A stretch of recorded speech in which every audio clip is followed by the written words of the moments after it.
அப்பாடா, ஒரு வழியா இந்த கிழவி எந்த பிரச்சனையும் பண்ணாம கையெழுத்த போட்டுருச்சு.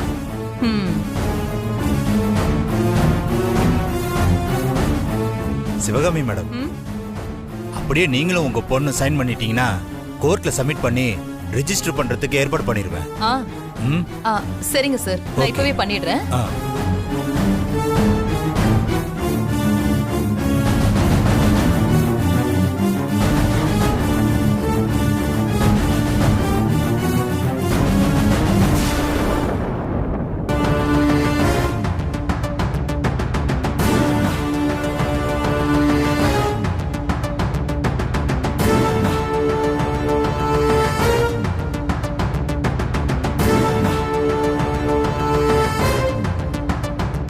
கிழவி, என் பேர்லயும் அனன்யா பேர்லயும் சொத்து மாற போறது உனக்கு வேப்பண்ணையா கசக்குதுல்ல? இருக்கட்டும்.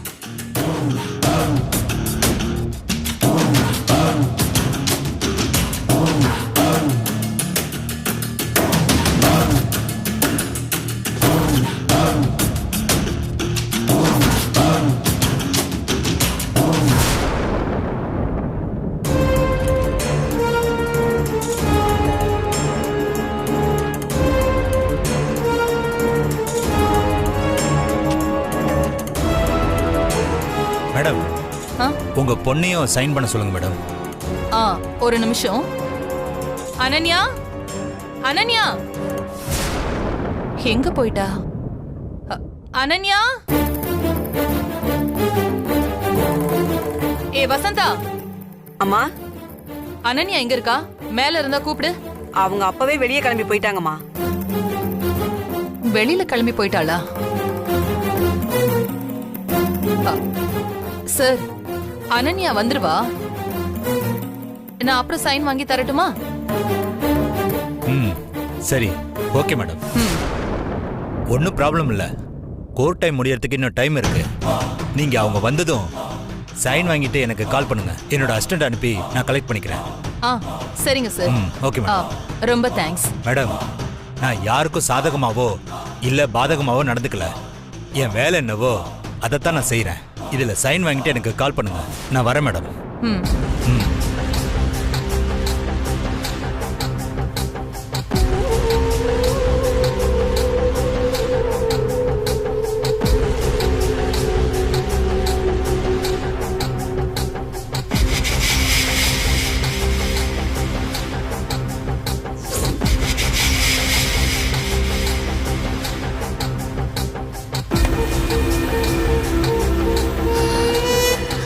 இப்ப நீயும் இதுல சைன் பண்ணிட்டேன்னு வெச்சுக்கோ, மொத்த சொத்தும் நம்ம பேருக்கு ரெஜிஸ்டர் ஆயிடும்.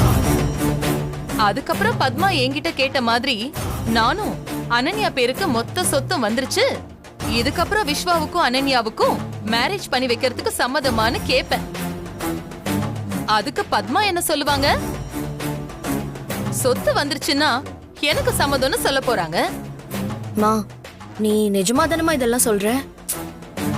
அப்போ கண்டிப்பா எனக்கும் விஸ்வாக்கும் மேரேஜ் நடந்துரும்ல? ஏய், பத்மா கிட்ட உங்க 2 பேரோட மேரேஜ் பத்தி நான் பேசும்போது பத்மா தயங்கின ஒரே விஷயம் இந்த சொத்துக்காக தாண்டி. இப்பதான் அந்த ரூட் கிளியர் ஆயிடுச்சே. அப்படின்னா உனக்கும் விஸ்வாவுக்கும் கல்யாணம் தானே? ஐயோ அம்மா,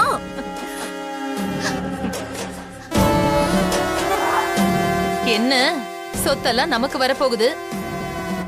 இதுக்கு மேல அந்த கிழவியை எதுக்காக விட்டு வைக்கணும்னு ஒரு காரியம் பண்ணிட்டேன். அதான் பழகி இருக்கோம்ல, கொஞ்சம் வருத்தமா இருக்கு. மா, பாட்டி என்னம்மா பண்ண? அனன்யா கோர்ட்ல போய் சொத்து மாறதுக்குள்ள உங்க அப்பா வந்துட்டாருன்னு வச்சுக்க. அப்புறம் விஷயத்தை தெரிஞ்சுக்கிட்டு அந்த கிழவி கிட்ட பேசி மனச மாத்திட்டாருன்னு வெயி. அப்புறம் எல்லாம் அதோ கதிதான்.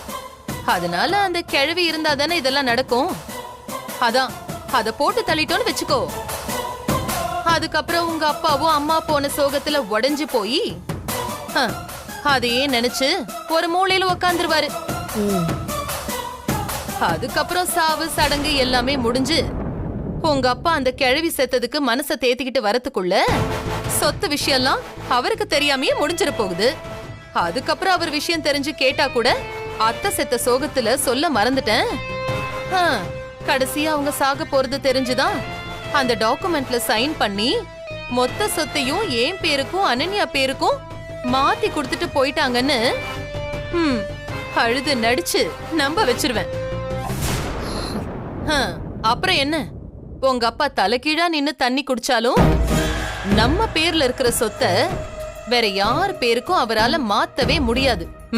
எப்படி என் பிளான்? மா இதெல்லாம் ஓகே தான். பட் என்னன்னா பாட்டி மேட்டரை கேட்ட உடனே தான் ஒரு மாதிரியா இருக்குமா. இவ எவடி இவ? இந்த விஷயத்துக்காக எங்க அம்மா அதான் உன் பாட்டிய போய் பார்க்கலான்னு இருந்தேன். ஆனா அதுக்கெல்லாம் இப்ப அவசியமே இல்லாம எல்லாமே ஸ்மூத்தா நடந்து முடிஞ்சிருச்சு. இப்போ கிழவி மட்டும் போயிடுச்சுன்னு வெச்சுக்கோ, அப்புறம் என்ன, எல்லாமே சுபம் தான். அதனால இந்த விஷயத்தை பொறுத்த வரைக்கும் எனக்கு நோ சென்டிமெண்ட்ஸ், நோ எமோஷன்ஸ்.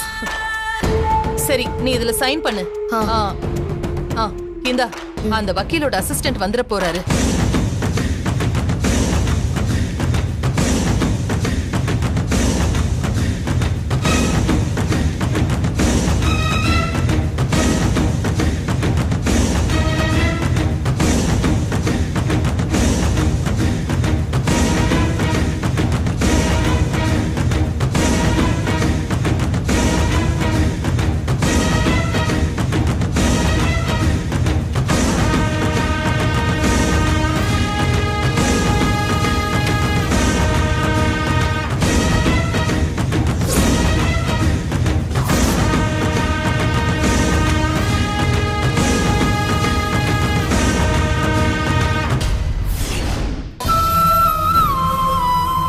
முருகா, நாளைக்கு என் பேத்தி வந்து எனக்கு சேர வேண்டிய சொத்து எங்கன்னு கேட்டா நான் என்ன சொல்லுவேன்?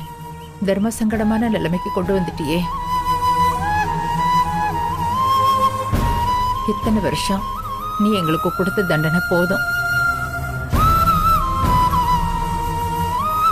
இனி நான் இருக்க போற கொஞ்ச காலமாவது என் பேத்தி மருமகளோட சேர்ந்து சந்தோஷமா இருக்கிற நாளா இருக்கணும். தயவு செஞ்சு அவங்கள நீதான் எங்க கூட கொண்டு வந்து சேர்க்கணும்.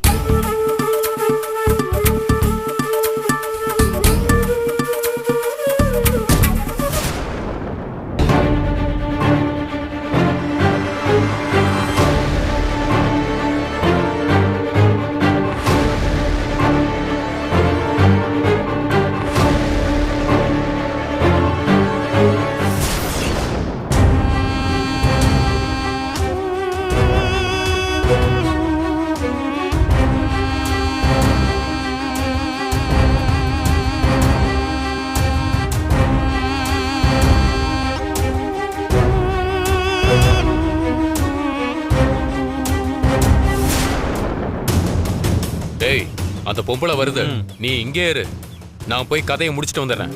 டேய் ஒரு நிமிஷம், சிவகாமி மேடம் சொன்னது ஞாபகம் இருக்குல்ல? நம்ம தேடி வந்து சம்பவம் பண்ண மாதிரி தெரியவே கூடாது. அதெல்லாம் அசால்ட் மேட்ரு. சும்மா சண்டை வலிச்சு எல்லாம் யதார்த்தமா நடக்கிற மாதிரி கச்சிதமா முடிச்சுட்டு வரேன் பாரு.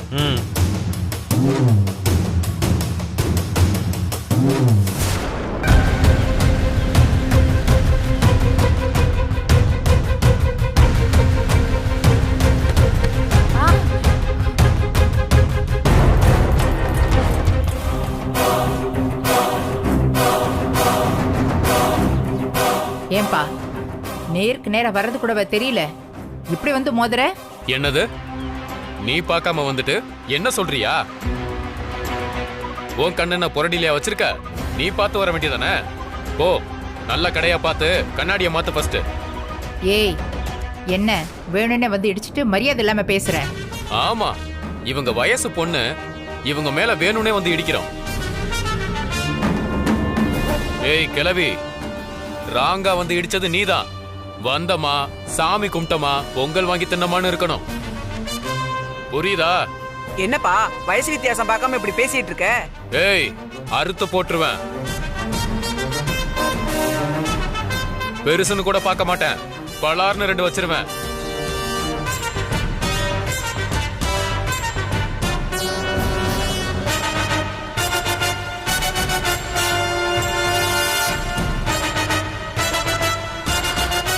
ஜானகி மேடம், மேடம் கூட யாரு? அவங்க கூட ஏதோ பிரச்சனை நடக்கிற மாதிரி இருக்கு. மஞ்சு, வா போய் பார்க்கலாம். வா போலாம்.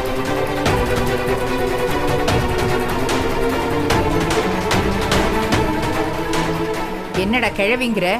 மரியாதை இல்லாம அசிங்கமா பேசுற. என்னடா நினைச்சிட்டு இருக்க? பலார்னு விட்டேன்னா கொன்ன செவந்துரும். பொறுக்கி ராஸ்கல். என்னது பொறுக்கி ராஸ்கலா? பொறுக்கி ராஸ்கல் என்ன பண்ணுவான்னு தெரியுமா?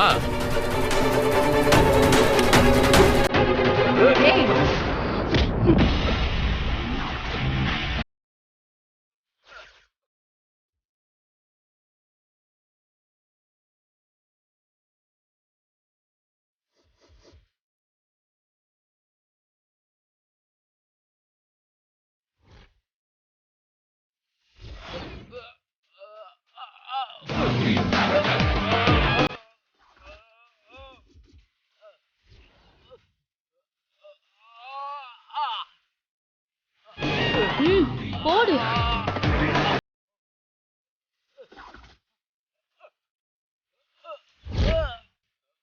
வலிக்குது.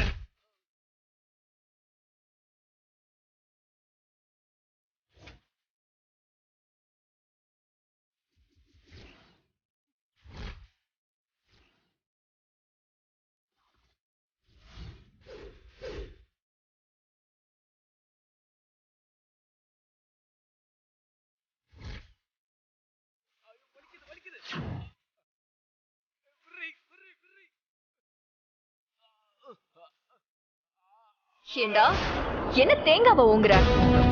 நீ யாரு? அந்த கிளவி அடிச்சா உனக்கு என்ன? பெரிய இவ மாதிரி கைய பிடிக்கிறா?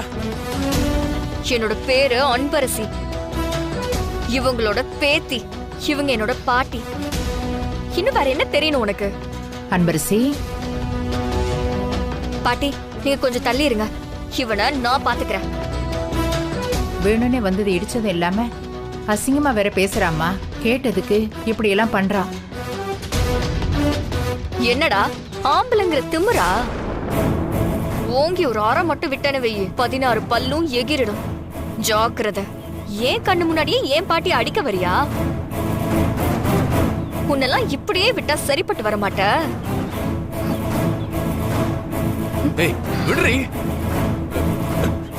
ஏய் விடுறி கையா, விடுறி.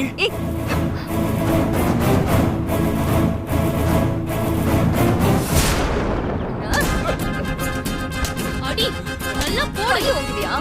போடு. ஏன் பாட்டிக்கு கை ஓங்குவியா? வேணும்டா.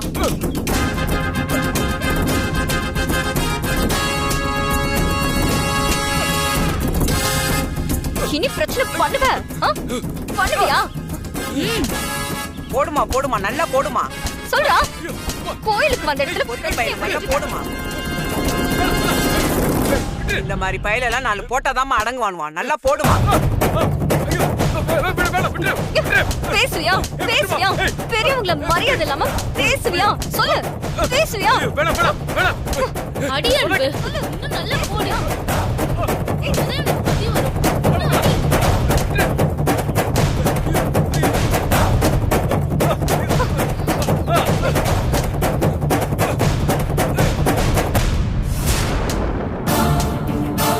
நல்லா போடு அன்பு. அப்பதான் உனக்கு புத்தி வரும்.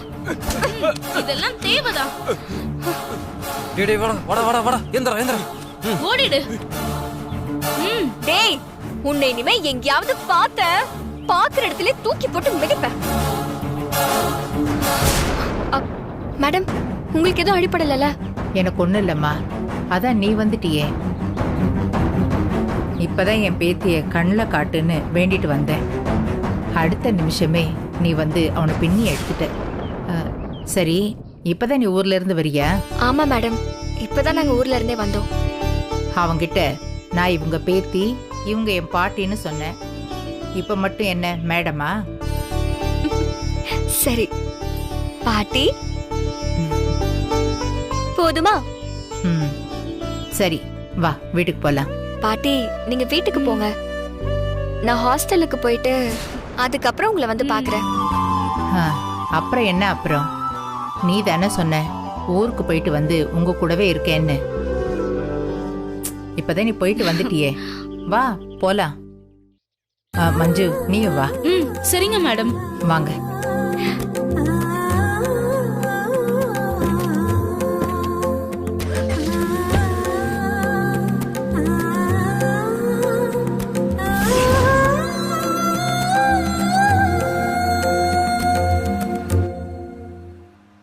மனசு சரியில்லைன்னு கோவிலுக்கு வந்தேன். இங்கே வந்தா இப்படி ஒரு பிரச்சனை வந்துருச்சு. என்ன பண்றதுன்னு தெரியாம தடுமாறி நின்னப்பதான் நீங்க வந்தீங்க. மேடம் அதான் அன்பரசு கிட்ட வாங்கி கட்டிக்கிட்டானே, தொடப்போ நார் நாரா போயிடுச்சு. அப்படி புடிச்சு வலாசி எடுத்துட்டா அன்பரசி. பின்ன பாட்டி அடிக்க வந்தா பேத்தி பாத்துக்கிட்டு இருப்பாளா? பாட்டி உங்களுக்கு பிடிக்கும்னு அம்மா கிட்ட சொல்லி எள்ளுருண்டை முறுக்கு எல்லாம் சுட்டு எடுத்துட்டு வந்திருக்கேன். ஓ அப்படியா அம்மா? ம். அம்மா நல்லா இருக்காங்களா? ம் நல்லா இருக்காங்க. ம்.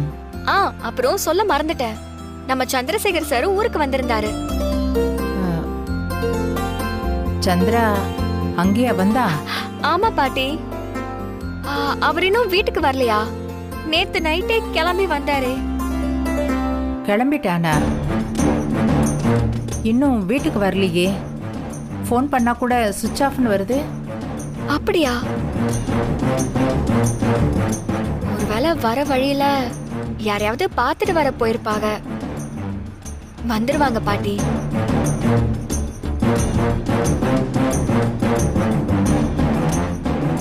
அப்புறம் அன்பரசி, உங்ககிட்ட ஒரு முக்கியமான விஷயம் சொல்லணும்.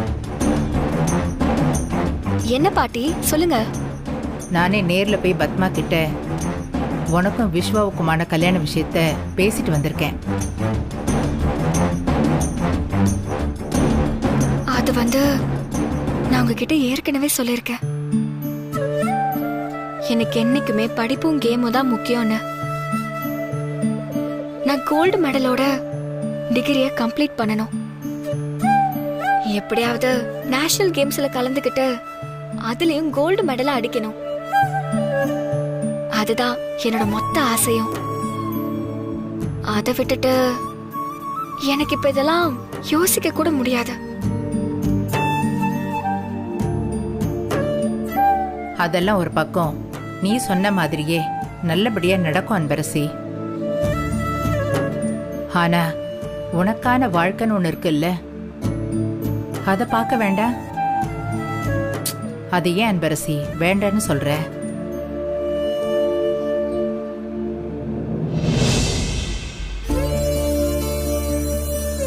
ஏன் அன்பரசி? விஸ்வாவுக்கும் உனக்கும் ஏதாச்சும் பிரச்சனையா?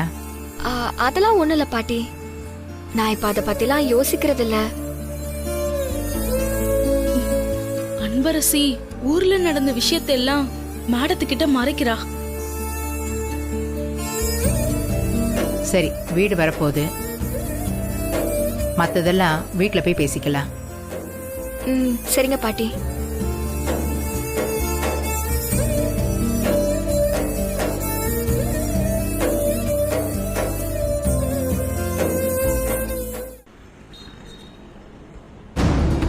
இந்நேரம் தாத்தா ஆளுங்க அந்த கிழவி கிட்ட வம்பிழுக்கிற மாதிரி பேசி பிரச்சனை பண்ணி போட்டு தள்ளிருப்பானுங்க.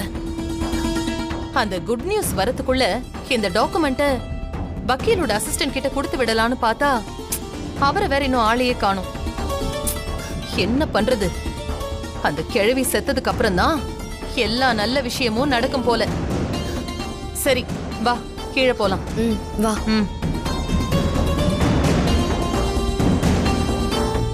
ஆமாமா, எல்லாத்துக்கும் ஒரே இடைஞ்சல்னா அது பாட்டி தான். அது மட்டும் போயிடுச்சுன்னு வச்சுக்கோயேன், நாம நினைக்கிறதெல்லாம் ஈஸியா நடந்துருமா?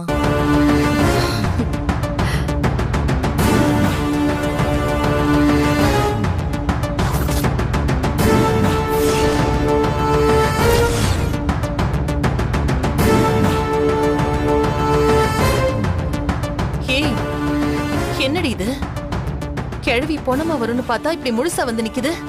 ஆமாமா, இப்பதானே நல்லது நடக்க போகுதுன்னு பேசிட்டு இருந்தோம். ஆனா இந்த கிழவி ஒரு சேதாரமும் இல்லாம முழுசா வந்திருக்கே. அப்ப எப்பவும் போல இந்த தடவையும் தாத்தாவோட ஆளுங்க சொதப்பிட்டாங்களா? ஆமாண்டி, அப்படிதான் போல இருக்கு. அவனுங்க மாடு மேய்க்கிறதுக்கு கூட லாய்க்கு இல்லைன்னு சொன்னா உன் தாத்தா எங்க கேக்குறாரு? அவங்களையே எல்லாத்துக்கும் அனுப்ப வேண்டியது, அப்புறம் நல்ல மொக்க வாங்கிட்டு வந்து நிக்க வேண்டியது. ச்சே. வா